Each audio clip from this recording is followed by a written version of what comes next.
جو بھی رمضان ٹرانسمیشن ہوتی ہے اس کا حاصل اصول جو ہے وہ علماء کی گفتگو ہوتی ہے، اور اسی سلسلے میں ہم حاضر ہیں ابھی، اور آج کا جو ہمارا موضوع ہے وہ تقویٰ کے اوپر ہے۔ ہمارے ساتھ مفتی نوید عباسی صاحب ہیں، علامہ کمیل مہدوی صاحب ہیں، اور آج ہمیں جوائن کیا ہے مفتی عفان الحق کلیانوی صاحب نے۔ آپ سب کو ہم خوش آمدید کہتے ہیں۔ حضرت تقویٰ کے حوالے سے بات چل رہی تھی، کافی ساری گفتگو ہوئی، اور پہلا سوال آپ لوگوں کے لیے ہے کہ روزے میں کھانے پینے کی حد تک ہمیں یہ احساس رہتا ہے کہ اللہ ہمیں دیکھ رہا ہے، لیکن اس کا احساس باقی زندگی کے معاملات میں کیسے پیدا کیا جائے؟ جی نحمد صلی علی رسولہ الکریم، اما بعد، بسم اللہ الرحمن الرحیم۔ فیصل بھائی، تقویٰ قرآن مجید فرقان حمید نے متعدد مقامات پر تذکرہ کیا ہے۔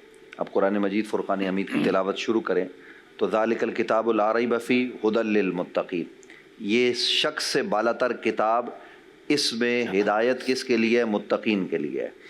کہیں روزے کا تذکرہ کرتے ہوئے کہا کہ لعلکم تتقون، تم متقی بن جاؤ، یہ کام کرو۔ قرآن مجید فرقان حمید نے یہ بھی کہا ان الذین یغضون اصواتهم عند رسول اللہ اولئک الذین امتحن اللہ قلوبهم للتقوی، تعظیم مصطفیٰ کی بات آئی، تکریم نبی کی بات آئی تو تقوی کو اس کے ساتھ بھی جوڑا۔ تو تقوی کا تعلق ہمارے زندگی کے ہر لمحے سے ہے۔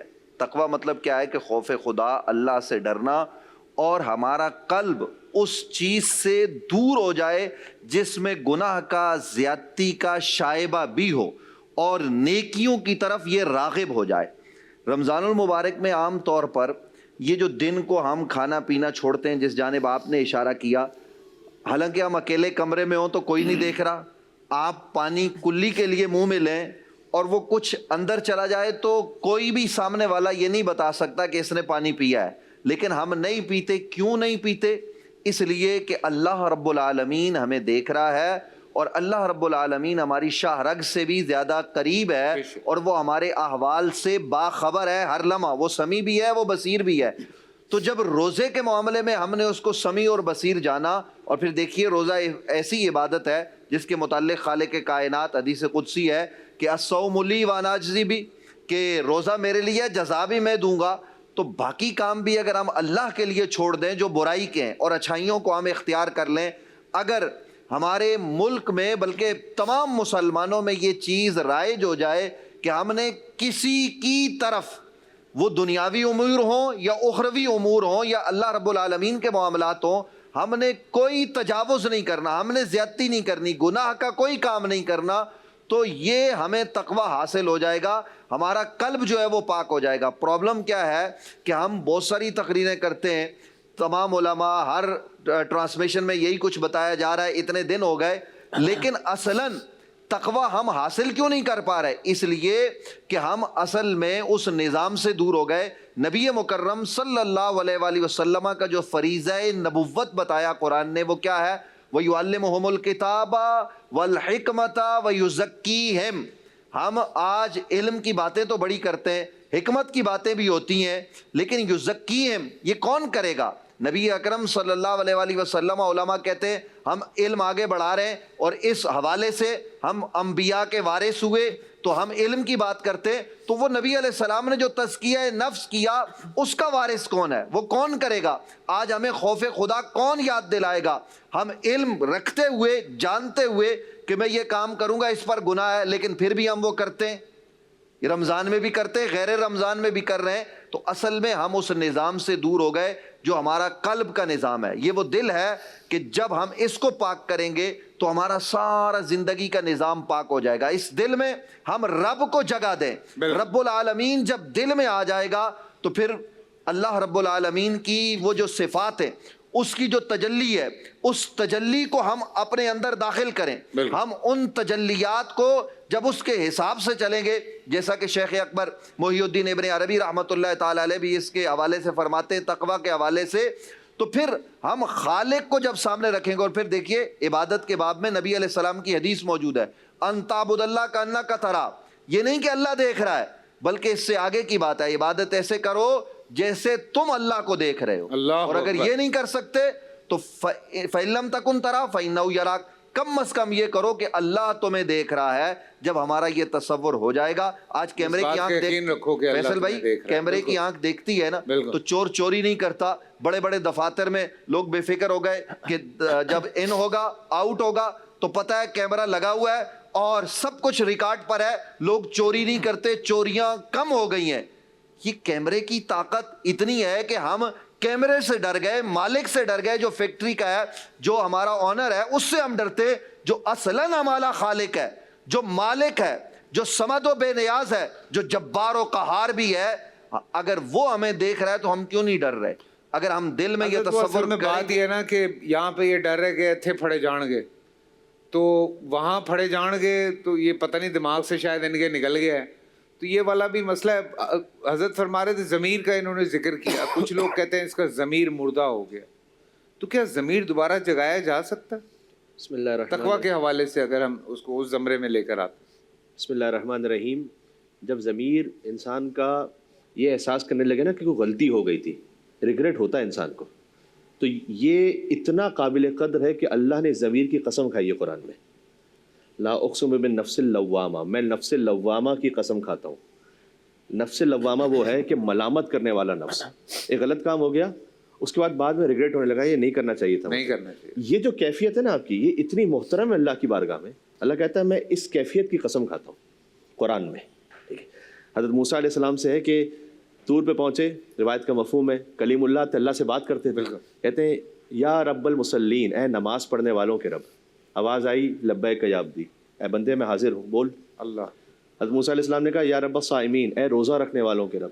کہا لبیک یا عبدی, اے میرے بندے میں حاضر ہوں, بول. ایک مرتبہ حضرت موسیٰ علیہ السلام نے کہا یا رب المذنبین, اے گناہ کرنے والوں کے رب. گناہ کرنے والوں کا رب بھی تو وہی ہے نا, رب تھوڑی بدل گیا کوئی, ہے تو رب وہی. لیکن انہوں نے فرض کی کسی خواہشات نفسانی کی وجہ سے, کسی بھی معاملے کی وجہ سے کر لی غلطی, لیکن رب تو وہی رہتا ہے نا. کہا اے گناہ کرنے والوں کے رب. تو آواز آئی لبیک یا عبدی, لبیک یا عبدی, لبیک یا عبدی, میں حاضر ہوں, اے میرے بندے میں حاضر ہوں, اے میرے بندے میں حاضر ہوں. حضرت موسیٰ علیہ السلام کہتے ہیں پروردگار میں نے نماز کے ذریعے سے, روزے کے ذریعے سے تجھے پکارا تو تو ایک مرتبہ کہہ رہا ہے, اور اگر میں نے کہا اے گناہ کرنے والوں کے رب, تو آپ نے 3 مرتبہ کہا لبیک یا عبدی, لبیک یا عبدی, لبیک یا عبدی. کیا وجہ ہے؟ کہ موسیٰ جو نماز پڑھ کر آ رہا ہے نا میری بارگاہ میں, اسے کم سے کم اپنی نماز پہ تھوڑا بھروسہ ہوتا ہے. نماز تو پڑھی ہے, پھر جا رہا ہوں رب کی بارگاہ میں, روزہ رکھ کے جا رہا ہوں, تو کم سے کم کچھ تو کیا ہے. جو گناہ کر کے پھر آ رہا ہوتا ہے نا, وہ بڑا ایک طرح سے گھبرایا ہوا ہوتا ہے, اس کا میرے سوا کوئی آسرا نہیں ہوتا. اللہ. تو میں اس سے کہتا ہوں 3 مرتبہ کہ اے میرے بندے میں حاضر ہوں, میں حاضر ہوں, میں حاضر ہوں. یہ خود ایک تقویٰ کی کیفیت ہے. لیکن جو آئینہ ہوتا ہے نا, اس کی قیمت ساری ہوتی ہے کہ جب وہ سالم ہو پورا, اگر اس میں کریک آ جائے نا, اس کی قیمت ختم ہو جاتی ہے. بالکل. لیکن ایک دل کا آئینہ ہے جو اقبال نے کہا ہے, اس کی قیمت اتنی زیادہ جتنا یہ ٹوٹا ہوا ہے. یعنی آئینہ دنیا کا جو ہے اس میں ایک درار بھی آ گئی, ختم ہو گیا, ختم ہو گیا. یہاں پر ہے کہ اقبال کہتے ہیں تو بچا بچا کے نہ رکھ اسے, تیرا آئینہ ہے وہ آئینہ. اللہ. کہ تو بچا کے نہ رکھ اسے, تو بچا بچا کے نہ رکھ اسے, تیرا آئینہ ہے وہ آئینہ, کہ شکستہ ہو تو عزیز تر ہے نگاہ آئینہ ساز میں. یعنی جتنا ٹوٹا ہوا ہوگا اتنا آئینہ ساز اللہ کی بارگاہ میں اتنا ہی محترم ہے, اتنا ہی قابل قدر ہے. تو یہ تو وہ کیفیت ہے, کاش ایسی حاصل ہو جائے ہمیں. تقویٰ کا جو سادہ مفہوم ہے نا, وہ یہ کہ وجود خدا کا کوئی احساس کر لے. بالکل. بس یہ ہے تقویٰ. میں کہتا ہوں وہ ولی اللہ ہے, واقعاً ولی اللہ ہے, جو تنہائی میں بھی وجود خدا کا احساس کر لے. جو حدیث شریف کا مفہوم ہے جو جناب امیر علیہ السلام نے فرمایا ہے کہ مومن وہ نہیں کہ جس کی محفل پاک ہے, مومن وہ جس کی تنہائی پاک. تنہائی پاک. تنہائی پاک کرنا بڑا مشکل کام ہے. پھر میں کہتا ہوں کوئی مستحب کام نہ بھی کرے, کوئی باقی زیادہ نفلی کاموں کی طرف نہیں, لیکن تنہائی جس نے اپنی پاک رکھی وہ اللہ کی بارگاہ میں یہی تو چاہیے. پھر ایک حدیث کا اور مفہوم ہے کہ جس کی تنہائی پاک ہو جائے, جو اس راستے میں آگے بڑھ جائے نا, اس کے لیے زندگی میں دعا کی حیثیت صرف اتنی رہتی ہے. یہ ساری مثالیں جو میں آپ کی خدمت میں دے رہا ہوں اتنی رہتی ہے جتنا کھانے میں نمک, اتنا ہی کافی ہو جاتا ہے. ہم بڑی لمبی لمبی دعائیں کرتے ہیں نا, شاید اس کی ضرورت نہ پڑے. دیکھیں کھانے میں صرف نمک ضروری ہے, لیکن صرف نمک سے آپ نہیں کھانا کھائیں گے. ہم صرف نمک سے کھانا کھانا چاہ رہے ہیں, صرف دعاؤں سے کام چلا لیں گے.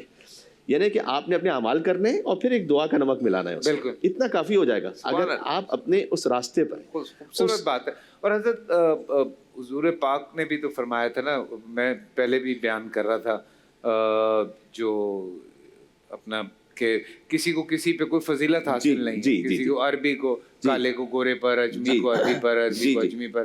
فضیلت صرف ایک چیز سے آپ کے پاس ہے کہ جی۔ آپ کا تقوی جو ہے جی جی جی، وہ آپ کو عظیم کرتا ہے، وہ آپ کو الگ کرتا ہے، وہ آپ کو ممتاز کر دیتا ہے. اور اللہ سبحانہ وتعالیٰ کی بارگاہ میں تو یہی معیار ہے. قرآن میں دیکھیں تو ایک علم ہے، ایک تقویٰ ہے، ایک اخلاق ہے.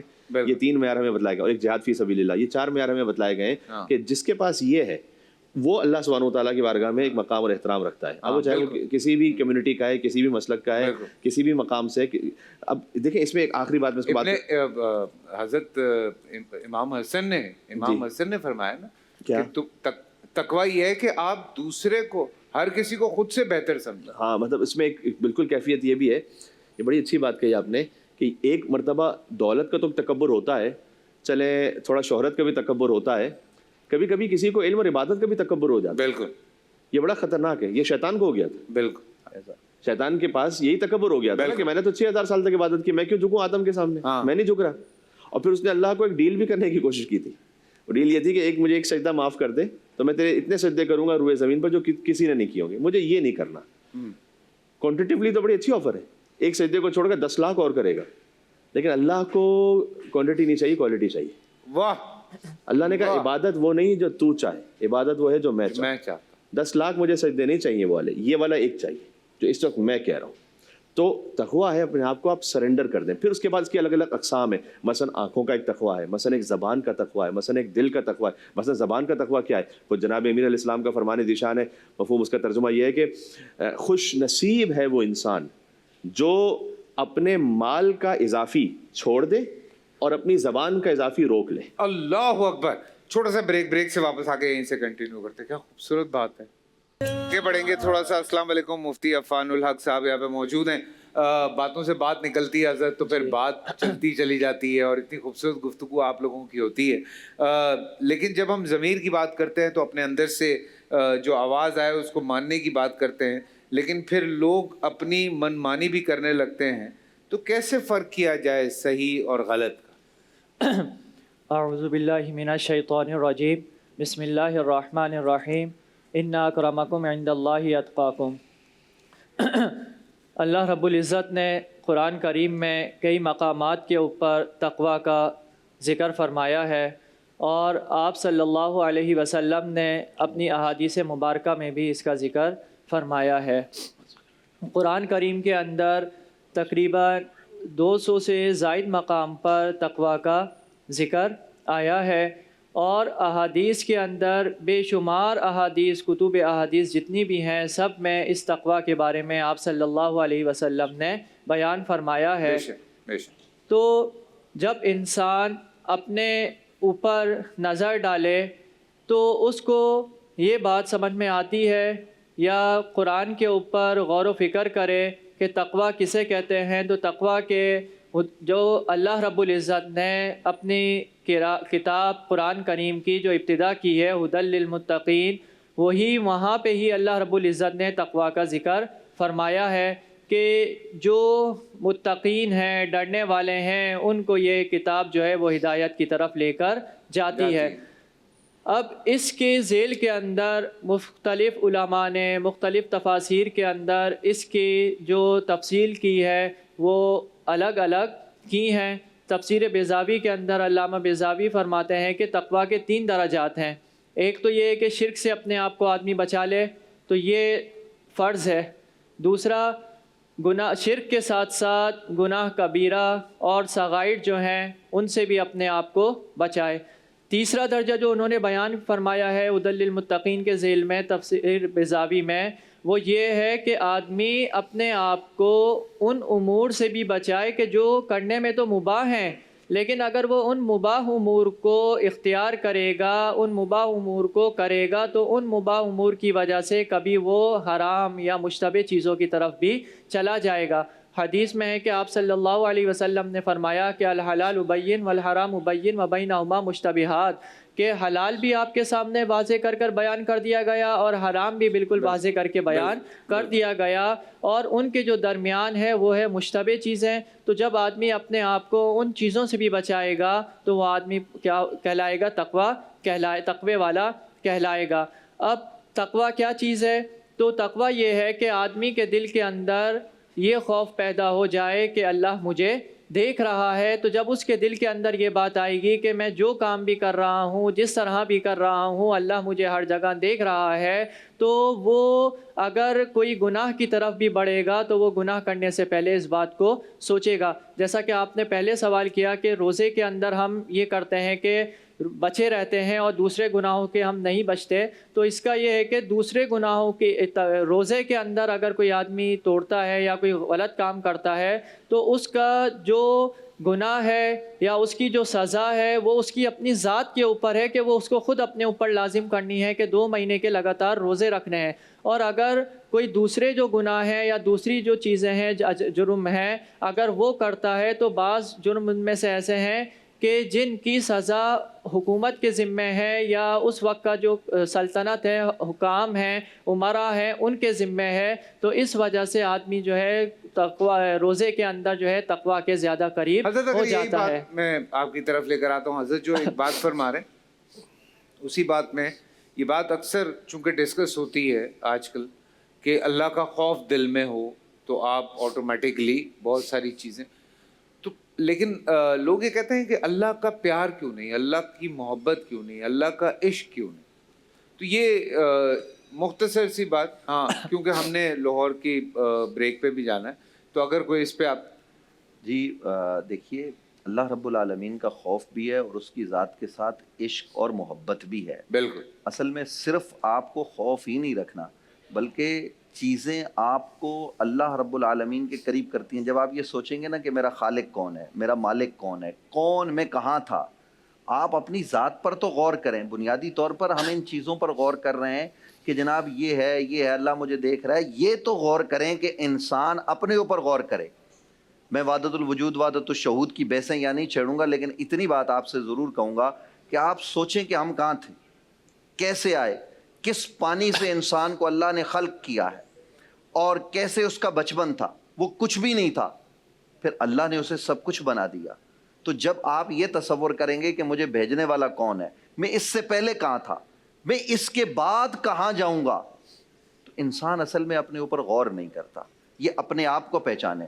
جس دن انسان نے اپنے آپ کو پہچانا اس نے رب کو پہچانا۔ بالکل من عرف نفسی فقد عرف ربہ۔ اچھا، یہ روایت کسی حدیث کی کتاب میں نہیں ملے گی جو میں نے ابھی پڑھی ہے۔ کیوں؟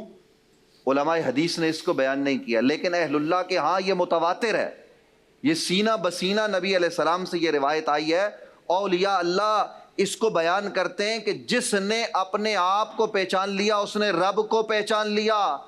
فیصل قریشی صاحب اپنے آپ کو پہچانے ہماری قوم کے ہم کون ہیں، ہمارے نبی کون ہیں، ہم کس اسلام کے ماننے والے ہیں۔ ان اکرمکم عند اللہ اتقاکم کو ہم پڑھتے ہیں، دیگر تقوی کی آیات پڑھتے ہیں، لیکن یہ سوچیں کہ کیا میں متقی ہوں، کیا اللہ نے جس کام کے لیے مجھے پیدا کیا وہ میں کر رہا ہوں۔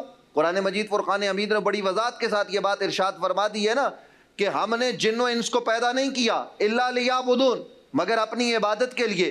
تو اللہ رب العالمین کا خوف بھی پیش نظر ہو، اس کا عشق بھی ہو، اس سے محبت بھی ہو اور اپنی پہچان ہو، تو پھر یہ سارے معاملات ہمارے خوش اسلوبی سے آگے بڑھیں گے اور ہم تقوی کی منزلیں چڑھتے چڑھتے اس مقام پر پہنچ جائیں گے جہاں لوگ کہہ دیں گے کہ یہ متقی ہے، اور لوگوں کے کہنے سے کچھ نہیں ہوگا۔